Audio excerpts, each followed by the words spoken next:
ആഭ്യന്തര ചേരിപ്പോരുകൾക്കിടെ ബി.ജെ.പി നേതൃയോഗം ഇന്ന് കൊച്ചിയിൽ നടന്നു. എം.ടി. രമേശ് ഉൾപ്പെടെയുള്ള നേതാക്കൾ യോഗത്തിൽ പങ്കെടുത്തിരുന്നില്ല. അതേസമയം മാധ്യമങ്ങളെ കുറ്റപ്പെടുത്തി ബി.ജെ.പിയിലെ പ്രശ്നങ്ങളിൽ നിന്നും തലയൂരാനായിരുന്നു കെ സുരേന്ദ്രന്റെ ശ്രമം. തിയോഫിൻ തയ്യാറാക്കിയ റിപ്പോർട്ട് കാണാം.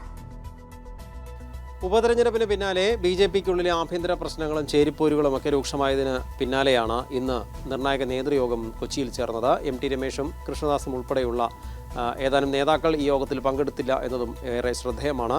ബി.ജെ.പി സംസ്ഥാന അധ്യക്ഷൻ കെ സുരേന്ദ്രനെതിരെ വലിയൊരു പടയൊരുക്കം ബി.ജെ.പിക്ക് ഉള്ളിൽ തന്നെ നടക്കുന്നു എന്ന വാർത്തകൾ പുറത്തു വരുന്നതിനിടയിൽ കൂടിയാണ് ഈ യോഗം. പക്ഷേ ഇതുമായി ബന്ധപ്പെട്ട വാർത്തകൾ മാധ്യമങ്ങൾ കെട്ടിച്ചമച്ചതാണ് എന്ന വാദമാണ് കെ സുരേന്ദ്രൻ ഉന്നയിച്ചത്. ഈ സംഭവവുമായി ബന്ധപ്പെട്ടുള്ള ചോദ്യങ്ങൾക്ക് മാധ്യമങ്ങൾ വ്യാജ വാർത്തകൾ ചമയ്ക്കുന്നു തുടങ്ങിയ രീതിയിലാണ് കെ സുരേന്ദ്രൻ്റെ പ്രതികരണം.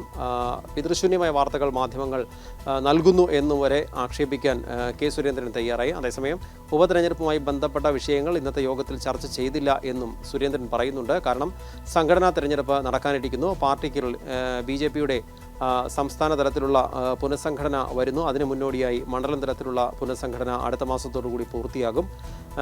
ഇതുമായി ബന്ധപ്പെട്ട വിഷയങ്ങളാണ് ഇന്ന് യോഗം ചർച്ച ചെയ്തത്. മറ്റൊന്നും ചർച്ച ചെയ്തില്ല. തന്നെയുമല്ല, ഉപതെരഞ്ഞെടുപ്പ് നടന്ന സ്ഥലങ്ങളിൽ നിന്ന് ഇതുമായി ബന്ധപ്പെട്ട തെരഞ്ഞെടുപ്പിൻ്റെ റിപ്പോർട്ടുകൾ ലഭിച്ചിട്ടില്ല. അതുകൊണ്ട് തന്നെ ഉപതെരഞ്ഞെടുപ്പ് വിഷയം ഇന്ന് ചർച്ച ചെയ്തിട്ടില്ല. അടുത്ത മാസം 7-8 തീയതികളിൽ നടക്കുന്ന കോർ കമ്മിറ്റി യോഗമാണ് ഇത് ചർച്ച ചെയ്യുക എന്നും പറഞ്ഞു.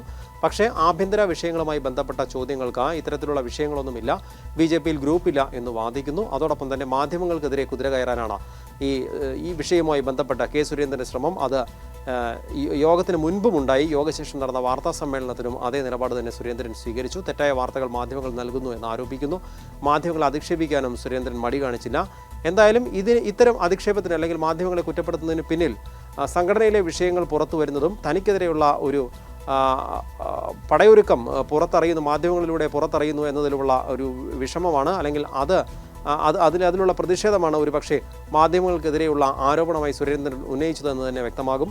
എന്തായാലും സംഘടനയുമായി ബന്ധപ്പെട്ട് പുനഃസംഘടന മുന്നോട്ട് പോകുന്ന സാഹചര്യത്തിൽ നേതൃമാറ്റം ഉണ്ടാകുമെന്ന സൂചനകൾ നമുക്ക് ലഭിക്കുന്നുണ്ട്. എന്തായാലും വലിയ പ്രതിഷേധം സുരേന്ദ്രനെതിരെ ഒരു വിഭാഗം നേതാക്കളിൽ നിന്നുണ്ടാകുന്നുണ്ട്. ഗ്രൂപ്പില്ല എന്ന് പറയുമ്പോൾ തന്നെയും ഒരു പറ്റം നേതാക്കൾ ശക്തമായ നിലപാട് സ്വീകരിച്ച് മുന്നോട്ട് വരുന്നുണ്ട്. സംഘടനാ തെരഞ്ഞെടുപ്പിലെ വരണാധികാരിയെ മാറ്റണമെന്ന ആവശ്യം ഉയർന്നിരുന്നു. അതിനു പിന്നാലെ ചില നേതാക്കൾക്കെതിരെയും പാലക്കാട് നഗരസഭാ കൗൺസിലർമാർക്കെതിരെയും നടപടി വേണമെന്ന ആവശ്യം ഇന്നത്തെ യോഗത്തിൽ ഉയർന്നു എന്നാണ് വിവരം. ശരി, തിയോഫിനാണ് വിവരങ്ങൾ നൽകിയത്.